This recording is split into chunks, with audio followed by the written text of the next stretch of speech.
Kita beralih ke sorotan lain, saudara. Pembongkaran bangunan di kawasan Puncak Bogor, Jawa Barat diwarnai aksi penolakan dari pemilik restoran.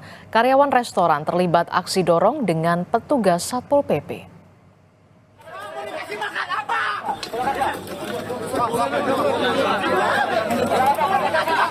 Saling dorong petugas dengan karyawan restoran Puncak Asri ini tidak terhindarkan saat petugas berusaha membongkar bangunan yang berdiri di kawasan Puncak Bogor. Pemilik dan karyawan restoran menolak tindakan petugas Satpol PP. Mereka mengklaim seharusnya Satpol PP menunggu keputusan sidang sengketa di PT UN sebelum melakukan pembongkaran. Padahal terkait lahan harusnya mereka putusan ingkrah pengadilan dulu, begitu kan? Ya, di sini jelas terlihat sekali ya bahwa pihak daripada BPN sendiri menyatakan bahwa ya terkait lahan ini harus diputuskan oleh peradilan dulu, gitu. Dokumen legalitas segala macam yang kami punya itu tidak dianggap, gitu.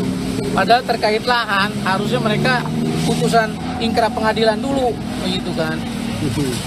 Ya, di sini jelas terlihat sekali ya bahwa pihak daripada BPN sendiri menyatakan bahwa ya terkait lahan ini harus diputuskan oleh peradilan dulu.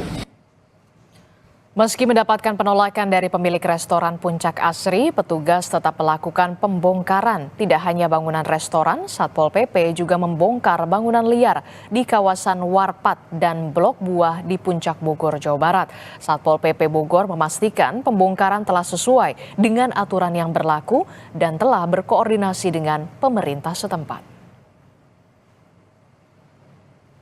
Para PKL yang sekarang sudah ada di rest area menunjuk semua ke sini, Pak, menunjuk semua ke Warpat.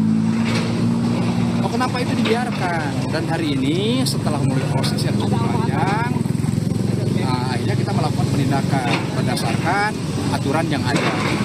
Jadi kita sudah melakukan rapat di internal termasuk dengan eksternal. Di internalnya PD terkait, eksternalnya dengan TNI Polri, Pak.